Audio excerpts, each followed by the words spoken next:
Hey, welcome to the show. I'm David, and I want to talk about parallel universes, how this affect our daily lives, and how to use it in the most practical manner.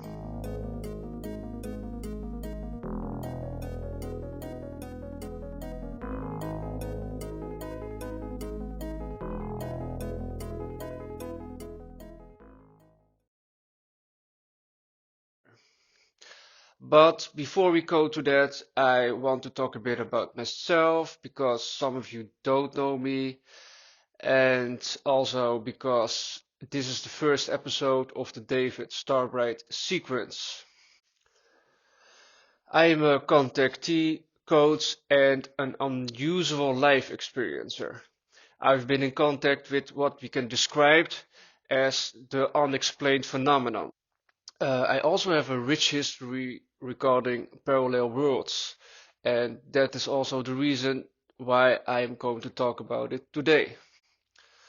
Parallel universes or the multiverse is a term that is becoming more popular these days, but what does it mean? That there are similar universes just like our own that coexist beside each other. And there are universes completely different than ours. These universes that coexist are interacting with each other, even in this very moment. We now know that everything is connected, according to ancient Hermetism or modern science. So it isn't that strange at all.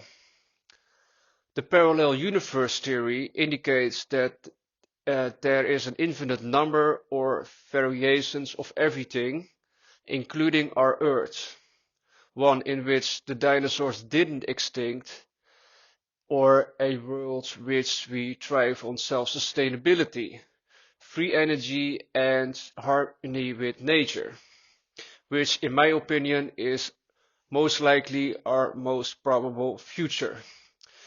Another version might be totally different, whereby cataclysmic events are still occurring or World War-like events, or something similar to the movie Mad Max.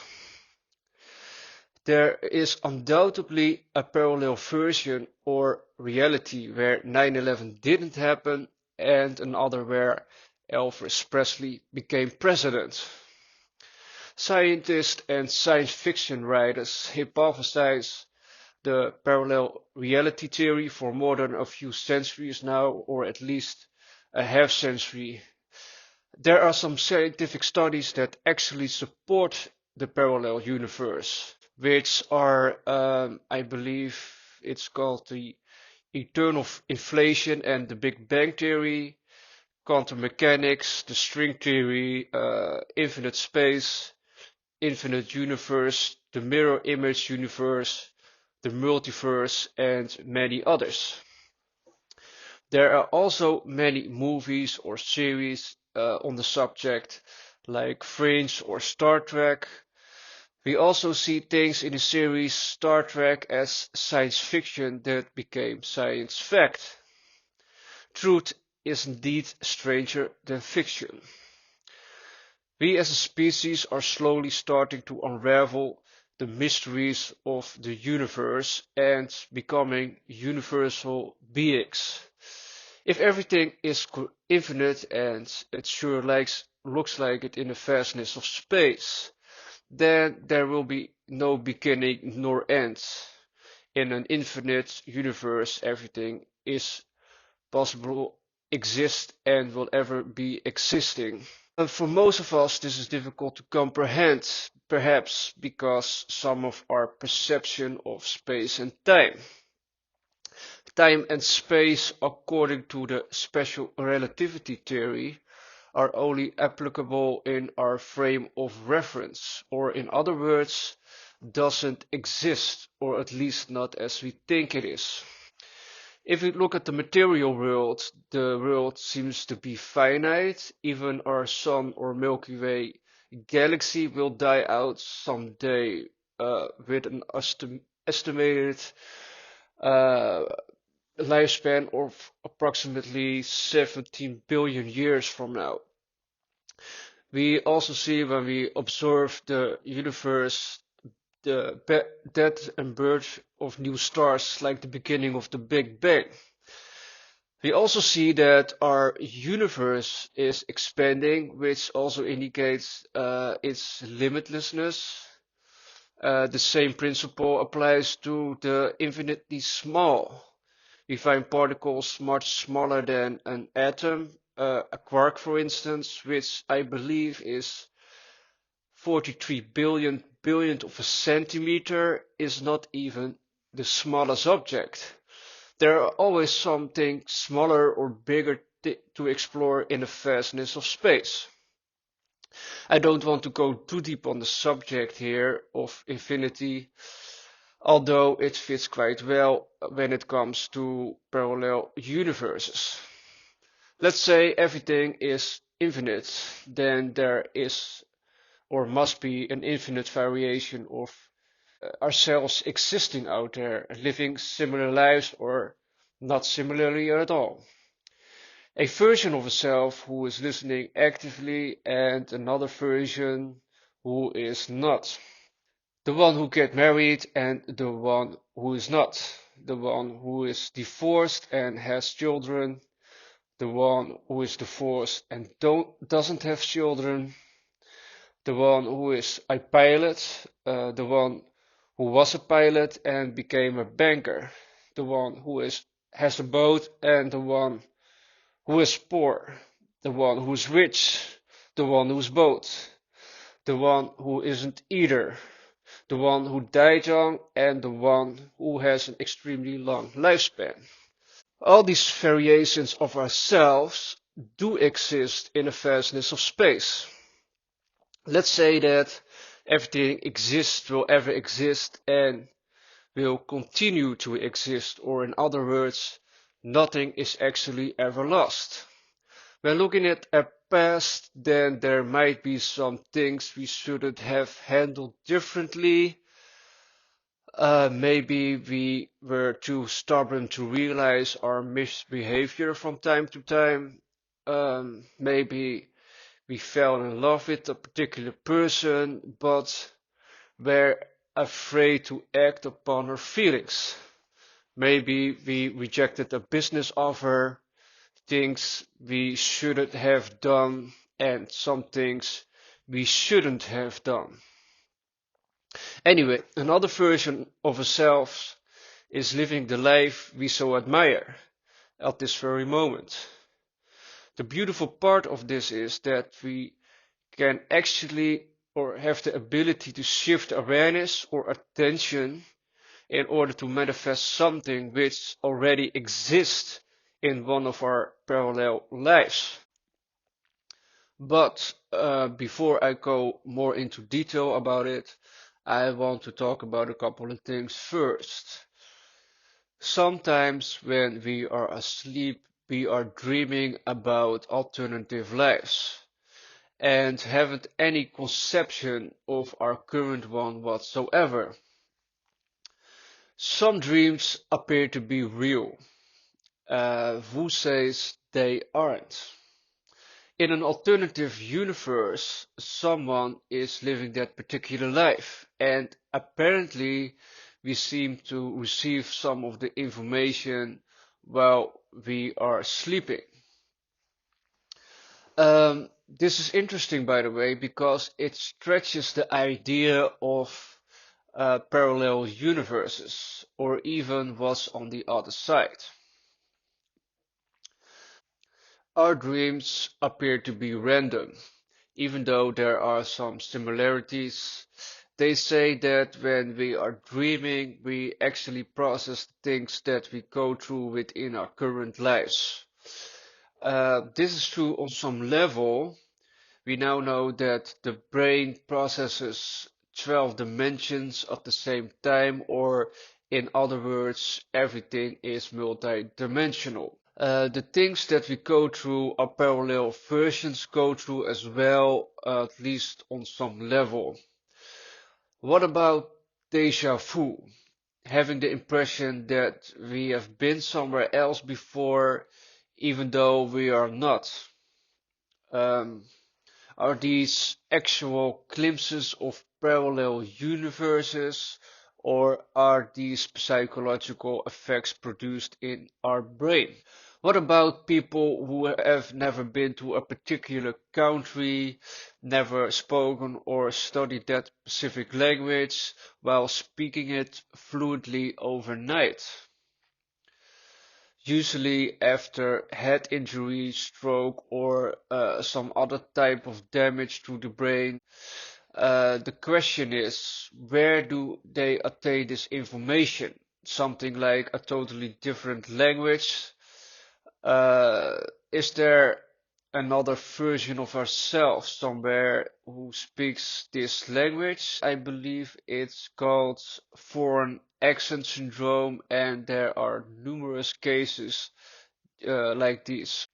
Then there are also people who disappear and came back who tend to speak of alternative realities, saying that they have been somewhere else before, and they are literally tens of thousands of reports on such cases. One, for instance, of a couple who were visiting Paris, ended up 50 years back in time, eventually came back to tell the story. Such weird cases are happening all over the globe. I remember something similar happening to me when I was visiting Paris. It wasn't that I went back in time, but something portaled me and my friend somewhere approximately 2 kilometers further down the road, uh, just where we were walking. We were both perplexed and said, "This isn't the way we walked." We couldn't remember anything we came across when we walked back, especially within the first 15 minutes or so. It was one straight road and we weren't off track. Anyway, I have literally experienced more than 1,000 unexplained phenomena throughout my lifetime. When I'm thinking about it now, most of them were probably glimpses of alternative universes. And if this is the case, life as we know it changes exponentially because we can change our lives more consciously. I remember one incident, for example, at the age of 12 or 14 or so, I had this spontaneous idea of combining Coca-Cola with Sprite and thought, why aren't they selling this stuff in a supermarket? Later that day, when I was in a supermarket, I was really surprised to see a label with 50% cola and 50% Sprite in one bottle. So I bought it, of course. And the very next day I went back to the supermarket to get another one, but surprisingly they haven't any bottles left or selling this stuff anymore. How is this possible? Was this an alternative universe? Thinking about it now, it probably was. But before I go into the mechanics of navigating parallel universes, in my opinion, we are already doing, but more from an unconscious state. I want to talk a bit about the Mandela effect. This is also very interesting. Uh, Maybe some of you have heard about it. Well, there are apparently a lot of people who remember different outcomes or variations or certain events. For example, the one where Darth Vader said, "Luke, I am your father," while in this dimension or reality said, "No, I am your father." I also remember this differently. And there are literally thousands of such cases regarding the Mandela effect. Basically, what it says is that a lot of people as a collective remember certain event differently. like the one where Nelson Mandela died in prison during the 1980s. Well, in fact, Nelson Mandela died in his home in 2013, hence the name Mandela effect. Some even say that this collective event has something to do with CERN, CERN, also known as the Large Hadron Collider, which I talked about in another episode with Eva van Zeeland. What about synchronicities? Synchronicities are events that occur almost simultaneously. For instance, having a thought which then manifested externally, or each time you look at your clock, you see numbers like 111, 444, or 144, also known as angel numbers. These numbers keep appearing too often in a sense that it is no coincidence. We see them on driver's plates or the duration of a phone call, like 11 minutes and 11 seconds, or our navigational systems, 11 minutes and 11 seconds drive, reaching our destiny about 11 kilometers. Apparently, these numbers mean something. It usually indicates that we are in alignment with a specific outcome. Synchronicities also indicates that we are on track. Or another example might be when having specific thoughts on something, like how nice it will be to have a matte color green sports car with black stripes on top of it. Something we just don't see around, or at least is extremely rare. And within a matter of days or hours, you see the same car as we imagine it. I personally have witnessed too many synchronicities in one day, which is mathematically impossible unless we categorize it as something out of this world. Basically, synchronicities means that we are in alignment with something in order for it to manifest. What does manifestation really mean? How does it work? And where does it come from? When we are in alignment, is that something like a parallel universe is uh, coming our way. We tend to think of this world as something solid, but as a matter of fact, our reality is more holographic than we assume. We also know, according to quantum mechanics, that particles can appear at multiple places at the same time. So, what does it mean in terms of our own biology? Well, it basically means that we are here, but at the same time we are somewhere else. So, where are we then? Uh, is it a parallel universe? I undoubtedly believe that in each microsecond we are in a totally different universe, where each moment is a different one compared to the next, even though the next one can almost look identical. We can compare the parallel universe theory somewhat to a movie script or motion picture, whereby each picture in the sequence looks somewhat similar. If we make a slideshow from one picture to the next, even though when these pictures are frozen, uh, these images appear to be in motion, like the movement of the hand, for instance. Um, our consciousness operates kind of similar when it comes to parallel universes. I can literally go on forever on this subject, but I will have to leave it for what it is. Don't forget to subscribe because in the next sequence I will talk about the parallel universe, simulation, quantum jumping, or in other words, navigating within the multiverse. I hope you have enjoyed it. I am David, and until next time.